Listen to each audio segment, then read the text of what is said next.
राज्य का सब कार्य, लज्जा, प्रतिष्ठा, धर्म, पृथ्वी, दान, घर, सभी का पालन गुरु जी का प्रभाव करेगा, परिणाम शुभ होगा।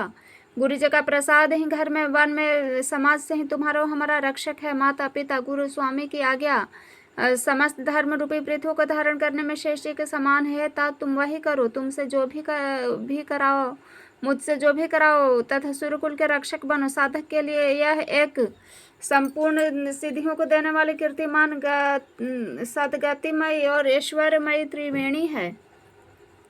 इसे विचार कर भारी संकट सहकर भी प्रजा परिवार को सुखी करो। हे भाई, मेरी विपत्ति सभी ने बांट ली, परंतु तुम तो तुमको तो अवधि तक बड़ी कठिनाई है। तुमको कोमल जानकर भी मैं कठोर कह रहा हूँ। यह बात बुरे समय में मेरे लिए यह कोई अनुचित बात नहीं है। मैं ज्येष्ठ भाई के सहायक होते हो, कुठार में श्रेष्ठ भाई के सहायक होते हैं। वज्र के आघात भी हाथ से ही रोके जाते हैं। सेवक हाथ, पैर और नेत्रों के समान और स्वामी मुख के समान होना चाहिए। तुलसीदास जी कहते हैं कि सेवक स्वामी के ऐसे प्रीति की रीति सुनकर सुकवि उसकी सराहना करते हैं। श्री रघुनाथ जी की वाणी सुनकर जो मानो प्रेम रूपी समुद्र के अमृत से सनी हुई थी, सारा समाज शिथिल हो गया, सब को प्रेम समाधि लग गई। यह दशा देखकर सरस्वती ने चुप साध ली।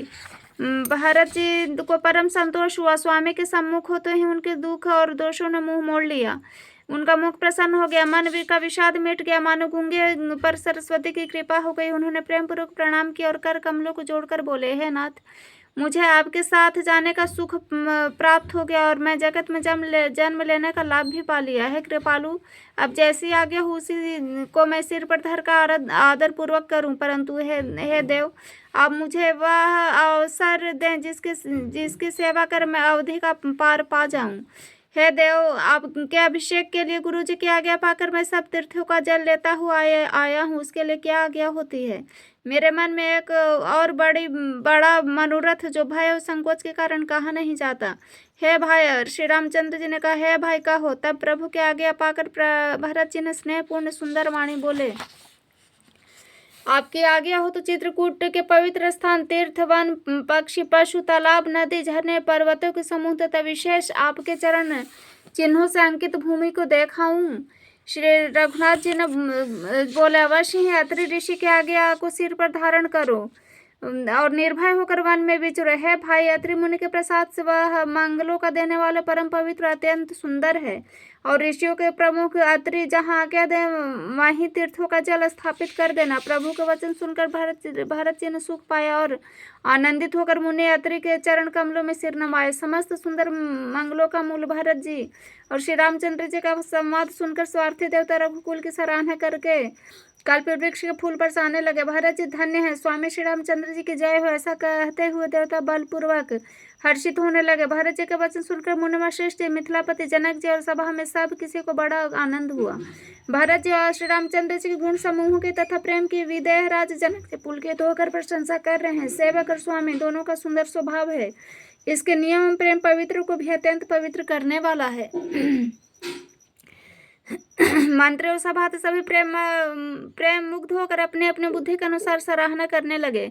श्री रामचंद्र जी और भरत जी का संवाद सुनकर दोनों समाजों के हृदय में हर्ष और विषाद दोनों हुए। श्री रामचंद्र जी के माता कौशल्या ने दुख सुख को समान जानकर श्री राम जी के गुण कहकर दूसरी रानियों को धैर्य बंधाया और श्री रामचंद्र जी के बड़ाई की चर्चा कर रहे हैं।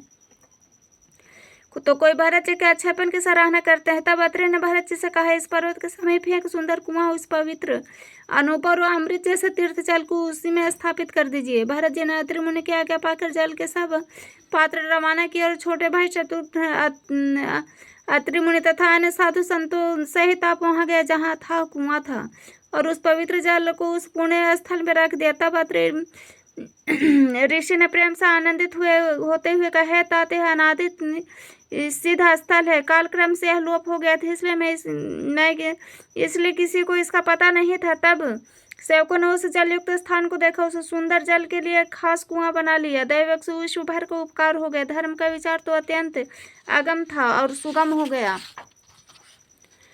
ये सब इसको लोक भर अब इसको लोक भरतकूप कहेंगे। तीर्थों के जल के संयोग से तो यह अत्यंत पवित्र हो गया। इसे मैं प्रेम पूर्वक नियम से स्नान करने पर प्राणी मन वचन कर्म से निर्मल हो जाएंगे। कृपा की कूप की महिमा कहते हुए सब लोग वहां गए जहाँ श्री रघुनाथ जी थे। श्री रघुनाथ जी गायत्री ने उस तीर्थ का पुण्य प्रभाव सुनाए। प्रेम पूर्वक धर्म के इतिहास कहते वह रात सुख से बीत गए। सवेरा हो गया। भरत शत्रुघ्न दोनों भाई नित्य क्रिया पूरी करके श्री राम जी अत्रि जी और गुरु वशिष्ठ जी के आज्ञा पाकर समाज से सब देश साथ से श्री रामचंद्र जी के वन में भ्रमण करने के लिए पैदल ही चले। कोमल चरण बिना जूते के चल रहे हैं देखकर पृथ्वी मन ही मन सुखचाकर कोमल हो गई।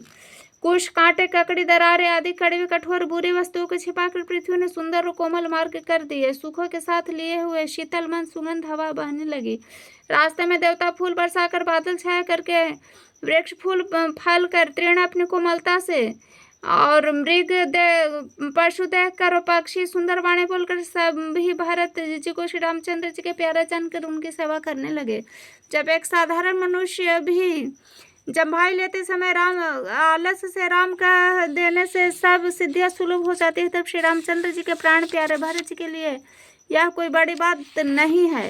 इस प्रकार भरत जीवन में फिर रहे। उनके नियम और प्रेम को देखकर मुनि भी सुखचा जाते हैं। पवित्र जल के स्थान पृथ्वी के पृथक पृथक भाग पक्षी पशु वृक्ष तृण पर्वत वन और बगीचे सभी विशेष रूप से सुंदर विचित्र पवित्र और दिव्य देखकर भरत जी पूछते हैं कि उनका प्रश्न सुनकर श्री राज अत्रि ये प्रसन्न मन से सबके कारण नाम गुण और पुण्य प्रभाव को कहते हैं। भरत जी कहीं स्नान करते हैं, कहीं प्रणाम करते हैं, कहीं मनोहर स्थानों के दर्शन करते हैं और कहीं मुनि अत्रि की आज्ञा पाकर बैठकर सीता जी सहित श्री राम लक्ष्मण दोनों भाइयों का स्मरण करते हैं। भरत जी के स्वभाव प्रेम और सुंदर सेवा भाव को देखकर अमन देवता आनंदित होकर आशीर्वाद देते हैं। यूं घूम फिर कर 2.5 पहर बीत जाने पर लौट पड़ते हैं और आकर प्रभु श्री रघुनाथ जी के चरण कमलों का दर्शन करते हैं। भरत जी ने 5 दिनों में सब तीर्थ स्थानों के दर्शन कर लिए। भगवान विष्णु महादेव जी का सुंदर यश कहते सुनते 5वां दिन भी बीत गया। संध्या हो गई। अगले दिन सवेरे स्नान करके भरत जी ब्राह्मण राजा जनक और सारा समाज आ जुटा। सबको विदा करने के लिए अच्छा दिन यह मन में जानकर कि पालू श्री राम जी कहने में सकुचा रहे हैं। श्री रामचंद्र जी ने गुरु वशिष्ठ जी राजा जनक जी भरत जी के और सारी सभा को देखा, किंतु फिर सकुचा कर दृष्टि फेर कर पृथ्वी की ओर ताकने लगे। सभा उनके शील की सराहना करके सोचते हैं कि श्री रामचंद्र जी के समान संकोची स्वामी कहीं नहीं है। सुजान भरत जी श्री रामचंद्र जी का रुख देखकर प्रेम पूर्वक उठाकर विशेष रूप से धीरज धार कर दंडवत करके हाथ जोड़कर कहने लगे, है नाथ आपने मेरी सभी रुचियां रखी। मेरे लिए सब लोगों ने संताप सहा, आपने भी बहुत प्रकार से दुख पाया। अब स्वामी मुझे आज्ञा दे, मैं जाकर अवधि भर अवध का सेवन करूं। हे दिन दयालु, जिस उपाय से यह दास फिर चरणों का दर्शन करे कौशलाधीश है कृपालु, अवधि भर के लिए मुझे वही शिक्षा दीजिए। हे गोसाई, आपके प्रेम और संबंध से अवधपुरी कुटुंबी प्रजा सभी पवित्र और आनंद से युक्त है। आपके लिए भाव दुख की ज्वाला में जलना भी अच्छा है। प्रभु के बिना परम पद का लाभ ही व्यर्थ है। हे स्वामी, आप सुजान सभी के हृदय और मुझ सेवक के मन की रुचि लालसा और रहने जानकर है प्राण पाल, आप सब किसी को पालन करेंगे और है देव हर तरह को अनंत तक निभाएंगे। मुझे सब प्रकार से ऐसा बड़ा भरोसा है, विचार करने पर तिनके के बराबर भी सोच नहीं रह जाता। मेरी दीनता और स्वामी का स्नेह दोनों मिलकर मुझे जबरदस्ती ढीठ बना दिया है। हे स्वामी, इस बड़े दोष को दूर करके संकोच त्याग कर मुझे सेवक को शिक्षा दीजिए। दूध और जल को अलग अलग करने में हंसनी की सी गति वाले भरत जी की विनती सुनकर सभी उनकी प्रशंसा की। दीन बंधु परम चतुर श्री राम जी भाई भरत जी के दीन और छल रहित वचन सुनकर देश काल और अवसर के अनुकूल वचन बोले, है तात तुम्हारे मेरे परिवार की घर के वन की सारी चिंता गुरु वशिष्ठ जी और महाराज जनक जी को है। हमारे सिर पर गुरु जी मुनि विश्वामित्र जी मिथिलापति जनक जी हैं, तब हमें और तुम्हें स्वप्न में भी क्लेश नहीं है। मेरा और तुम्हारा तो परम पुरुषार्थ स्वार्थ सुयश धर्म और परमार्थ इसी में है कि हम दोनों भाई पिता की आज्ञा का पालन करें। राजा की भलाई से ही लोक और वेद दोनों में भला है। गुरु पिता माता स्वामी की शिक्षा पालन करने में सुकुमार के पर भी चलने से पैर गड्ढे में नहीं पड़ता। ऐसा विचार कर सब छोड़कर अवध जाकर अवधि भर उसका पालन करो। देश, खजाना, कुटुंब, परिवार आदि सबकी जिम्मेदारी तो गुरु जी के चरण रज पर है। तुम मुनि वशिष्ठ माताओं और मंत्रियों की शिक्षा मानकर तदनुसार पृथ्वी, प्रजा, राजा, राजधानी का पालन भर करते रहना। तुलसीदास जी कहते हैं, श्री रामचंद्र जी ने कहा, मुखिया के मुख के समान होना चाहिए, जो खाने पीने को तो एक ही है, परंतु विवेक पूर्वक सब अंगों का पालन पोषण करता है। राजधर्म का सर्वस्व भी इतना ही है, जैसे मन के भीतर मनोरथ छिपा रहता। श्री रघुनाथ जी ने भाई भरत को बहुत प्रकार से समझाया, परंतु कोई अवलंबन पाए बिना उनके मन में न संतोष हुआ न शांति। इधर तो भरत जी का शील प्रेम और उधर गुरुजनों के मंत्री तथा समाज की उपस्थिति, यह देख श्री रघुनाथ जी संकोच तथा स्नेह के विशेष वशीभूत हो गए। अर्थात भरत जी के प्रेमवश उसे पावरी देना चाहते, किंतु साथ ही गुरु आदि का संकोच भी होता है। आखिर भरत जी के प्रेमवश प्रभु श्री रामचंद्र जी ने कृपा करके खड़ाऊं दे दी। भरत जी उन्हें आदर पूर्वक सिर पर धारण किया। करुणा निधान श्री रामचंद्र जी के दोनों खड़ाऊं प्रजा के प्राणों की रक्षा के लिए मानो दो पहरेदार हैं। भरत जी के प्रेम रूपी रत्न के लिए दो मानो डिब्बा है, और जीव के साधन के लिए मानो राम नाम के दो अक्षर हैं। रघुकुल के लिए दो किवाड़ है, कुशल कर्म करने के लिए दो हाथ की भांति है, और सेवा रूप श्रेष्ठ धर्म के सुजाने के लिए निर्मल नेत्र। भरत जी से अवलंबन के मिल जाने से परम आनंदित है। उन्हें ऐसा ही सुख हुआ जैसे सीताराम जी के रहने से होता। भरत जी प्रणाम करके विदा मांगी, तब श्री रामचंद्र जी ने उन्हें हृदय से लगा लिया। उधर कुटिल इंद्र बुरा मौका पाकर लोगों का उच्चाटन कर दिया। वह कुचाल भी सबके लिए ही हितकर हो गई। अवधि की आशा के समान ही वह जीवन के लिए संजीवनी हो गई। नहीं तो उच्चाटन नहीं होता तो लक्ष्मण जी, सीता जी, श्री रामचंद्र जी के वियोग रूपी बुरे रोग से सब लोग घबरा कर मर ही जाते। श्री रामचंद्र जी की कृपा ने सारी उलझन सुधार दी। देवताओं की सेना जो लूटने आई थी वह गुणदायक और रक्षक बन गए। श्री राम जी भुजाओं में भरकर भाई भरत से मिल रहे हैं। श्री राम जी के प्रेम और वह रस कहते नहीं बनता। तन मन वचन तीनों में प्रेम उमड़ रहा है। धीरज की धुरी धारण करने वाले श्री रघुनाथ जी ने भी धीरज त्याग दिया। कमल सदृश नेत्रों में जल बहाने लगे। उनकी यह दशा देखकर देवताओं की सभा दुखी हो गई। मुनिगण, गुरु वशिष्ठ जी, जनक जी सरीखे धीर धरुंधर जो अपने मन को ज्ञान रूपी अग्नि में सोने के समान कस चुके थे, जिसको ब्रह्मा जी ने निर्लेप ही रचा, जो जगत रूपी जल में कमल के पत्ते की तरह पैदा हुए। श्री राम जी और भरत जी के उपमा रहित अपार प्रेम को देखकर वैराग्यवान विवेक सहित तन मन वचन से उस प्रेम में मग्न हो गए। जहाँ जनक जी, गुरु वशिष्ठ जी की बुद्धि की गति कुंठित हो गई, उस दिव्य प्रेम को प्राकृतिक कहने में बड़ा दोष है। श्री रामचंद्र जी और भरत जी के वियोग का वर्णन करते सुन लोग कवि को कठोर हृदय समझेंगे। यह संकोच रस का अकथनीय है, अथवा कवि की सुंदर वाणी उस समय प्रेम को स्मरण करके सकुचा गए। भरत जी को भेंट कर श्री रघुनाथ जी ने समझाया, फिर हर्षित होकर शत्रुघ्न को भी हृदय से लगा लिया। सेवक और मंत्री भरत जी को रोक पाकर सब अपने अपने काम में जा लगे। यह सुनकर दोनों सभा में दारुण दुख छा गया। वे चलने की तैयारी करने लगे। प्रभु के चरण कमलों की वंदना करके तथा श्री राम जी की आज्ञा को सिर पर रखकर भरत शत्रुघ्न दोनों भाई चले। मुनि, तपस्वी और वन देवता सब बार बार सम्मान करके उनकी विनती की। फिर लक्ष्मण जी क्रमशः भेंट कर तथा प्रणाम करके और सीता जी के चरणों की धूलि को सिर पर धारण करके और समस्त मंगलों का मूल आशीर्वाद सुनकर प्रेम सहित चले। छोटे भाई लक्ष्मण जी सहित श्री रामचंद्र जी ने राजा जनक जी को सिर नवाकर उनकी बहुत प्रकार से विनती और बड़ाई की। हे देव दयावश, आपने बहुत दुख पाया, आप समाज सहित वन को आए, अब आशीर्वाद देकर नगर को पधारिया। सुनकर राजा जनक जी ने धीरज धरकर गमन किया। फिर श्री रामचंद्र जी ने मुनि ब्राह्मण साधुओं को विष्णु शिव के समान जानकर सम्मान करके उनको विदा किया। तब श्री राम लक्ष्मण दोनों भाई सास के पास गए, उनके चरणों की वंदना करके आशीर्वाद पाकर लौट आए। फिर विश्वामित्र, वामदेव, जबाली, शुभ आचरण वाले कुटुंबी, नगर निवासी, मंत्री सबको छोटे भाई लक्ष्मण जी सहित श्री रामचंद्र जी ने यथायोग विनय एवं प्रणाम करके विदा किया। श्री कृपा निधान श्री रामचंद्र जी ने छोटे, मध्यम और बड़े सभी श्रेणी की स्त्री पुरुष का सम्मान करके उन्हें लौटाया।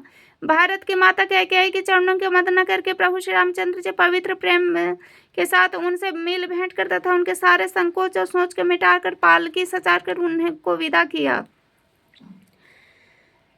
प्राण प्रिय पति श्री रामचंद्र जी के साथ पवित्र प्रेम करने वाले सीता जी नहर के कुटुंबियों से तथा माता पिता से मिलकर लौट आई। फिर प्रणाम करके सब सासुओं को गले लगाकर मिली। उनके प्रेम का वर्णन करने के लिए कवि के हृदय में उत्साह नहीं होता। उनकी शिक्षा सुनकर मनचाहा आशीर्वाद पाकर सीता जी सासुओं तथा माता पिता दोनों ओर की प्रीति समाई बहुत देर तक निमग्न रही। तब श्री रघुनाथ जी ने सुंदर पालकियां मंगवाई। सब माताओं का आश्वासन देकर उन पर चढ़ाया। दोनों भाइयों माताओं से समान प्रेम से बार बार मिलजुल कर उनको पहुंचाया। भरत जी और राजा जनक जी ने दलों ने घोड़े हाथी अनेकों तरह के सवारी सजाकर प्रस्थान किए। सीता जी और लक्ष्मण जी सहित श्री रामचंद्र जी को हृदय में रहकर सब लोग बेसुध हुए चले जा रहे हैं। बैल घोड़े हाथी पशु हृदय में मान मारे हुए चले जा रहे हैं। गुरु वशिष्ठ जी गुरु पत्नी अरुंधति जी के चरणों की वंदना करके सीताराम जी लक्ष्मण जी सहित प्रभु श्री रामचंद्र जी हर्ष और विषाद के साथ लौटकर पर्णकुटी पर आए। फिर सम्मान करके निषाद राज को विदा किया और वह चला तो सही किंतु उनके हृदय में विरह का बड़ा भारी विषाद था। श्री रामचंद्र जी ने कोल की रात भील आदि वनवासी लोगों की लौटाए हुए सब जोहार वंदना कर करके लौटे। प्रभु श्री रामचंद्र जी सीता जी लक्ष्मण जी बाढ़ की छाया में बैठकर प्रियजनों एवं परिवार के वियोग से दुखी हो रहे हैं। भरत जी के स्नेह शोभा और सुंदर वाणी को बखान कर वे प्रिय पत्नी सीता जी और छोटे भाई लक्ष्मण जी से कहने लगे। श्री रामचंद्र जी ने प्रेम के वश होकर भरत जी के वचन मन कर्म प्रीति तथा विश्वास अपने श्रीमुख से वर्णन किया। उस समय पक्षी पशु जल की मछलियां चित्रकूट के सभी चेतन जड़ जीव उदास हो गए। श्री रघुनाथ जी का दशा देखकर देवताओं ने उन पर फूल बरसाकर अपने घर घर की दशा कही। प्रभु श्री रामचंद्र जी ने उन्हें प्रणाम करके आश्वासन दिया। तब वे प्रसन्न होकर चल दिए। मन में जरा सा भी डर नहीं रहा। छोटे भाई लक्ष्मण जी सहित सीता जी समेत श्री प्रभु पर्णकुटी में ऐसे सुशोभित हो रहे हैं जैसे मानो वैराग भक्ति और ज्ञान शरीर धारण करके सुशोभित हो रहे हो। मुनि ब्राह्मण गुरु वशिष्ठ जी भरत जी राजा जनक जी सारा समाज श्री रामचंद्र जी के विरह में बेहाल है। प्रभु के गुण समूह का मन में स्मरण करते हुए सब लोग मार्ग में चुपचाप चले जा रहे हैं।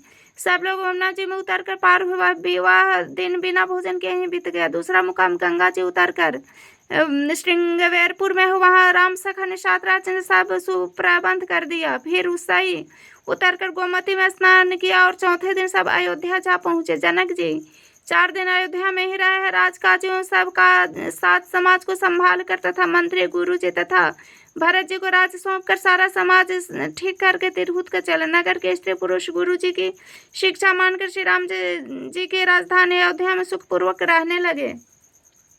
सब लोग श्री रामचंद्र जी के दर्शन के लिए नियम उपवास करने लगे। वे भूषण भोग सुखों को छोड़ कर अवधि की आशा पर जी रहे हैं। भरत जी ने मंत्री और विश्वास पात्र सेवकों को समझाकर उद्धत किया। वे सब सीख पाकर अपने अपने कामों में लगे। फिर छोटे भाई शत्रुघ्न जी को बुलाकर शिक्षा दी। सब माताओं की सेवा उनको सौंपी। ब्राह्मणों को बुलाकर भरत जी ने हाथ जोड़कर प्रणाम करके अवस्था के अनुसार विनय करके निहोरा किया। आप लोग ऊंचा नीचा अच्छा मंदा जो कुछ भी कार्य हो उसके लिए आज्ञा दीजिएगा, संकोच न कीजिएगा। भरत जी ने फिर परिवार के लोगों को नागरिकों को तथा अन्य प्रजाओं को बुलाकर उनका समाधान करके उनको सुखपूर्वक बसाए। फिर छोटे भाई शत्रुघ्न जी सहित वो गुरु जी के घर आए। दंडवत करके हाथ जोड़कर बोले, आज्ञा हो तो मैं नियम पूर्वक रहूं। मुनि वशिष्ठ जी के पुलकित शरीर को प्रेम के साथ बोले, हे भरत, तुम जो कुछ समझोगे करोगे कहोगे वही सब जगत में धर्म का सार होगा। भरत जी ने यह सुनकर शिक्षा तथा बड़ा आशीर्वाद पाकर ज्योतिषियों को बुलाए और दिन अच्छा मुहूर्त साध कर प्रभु के चरण पादुका मुँह को निर्विघ्नता पूर्वक सिंहासन पर विराजित किया। फिर श्री रामचंद्र जी की माता कौशल्या जो गुरु जी के चरणों में सिर नमाकर प्रभु चरण पादुकाओं को आज्ञा पाकर धर्म के धुरे धारण करने में धीर भरत जी नंदीग्राम में पर्णकुटी बनाकर उसी में निवास किया। सिर पर जटाचूट, शरीर में मुनियों के वल्कल वस्त्र, पृथ्वी को खोदकर उसके अंदर कुश की आसनी बिछाई। भोजन, वस्त्र, बर्तन व व्रत नियम सभी बातों में ऋषियों के कठिन धर्म को प्रेम सहित आचरण करने लगे। गहने कपड़े अनेक प्रकार के भोग सुखों को मन तन व वचन से तृण तोड़कर त्याग दिया। जिस अयोध्या के राज्य को देवराज इंद्र सिंहाते थे और जहाँ के राजा दशरथ जी संपत्ति सुनकर कुबेर भी लजा जाते थे, उसे अयोध्यापुरी में भरत जी अनासक्त हुए इस प्रकार निवास कर रहे हैं जैसे चंपा के बाग में भंवरा। श्री रामचंद्र जी के प्रेमी बड़भागी पुरुष लक्ष्मी के विलास को वन की भांति त्याग देते हैं। फिर भरत जी तो स्वयं श्री रामचंद्र जी के प्रेम के पात्र वे इस करनी से बड़े नहीं हुए, अर्थात उनके लिए यह कोई बड़ी बात नहीं है। टेक से चातक की और निर्क्षीर विवेक की विभूति से हंस की सराहना होती है। भरत जी का शरीर दिनों दिन दुबला होता जाता है, तेज घाट रहा है, बालों मुख की छवि वैसे ही बनी हुई है। राम प्रेम का प्रण नित्य नया पुष्ट होता है, धर्म का दल बढ़ता है, मन उदास नहीं है।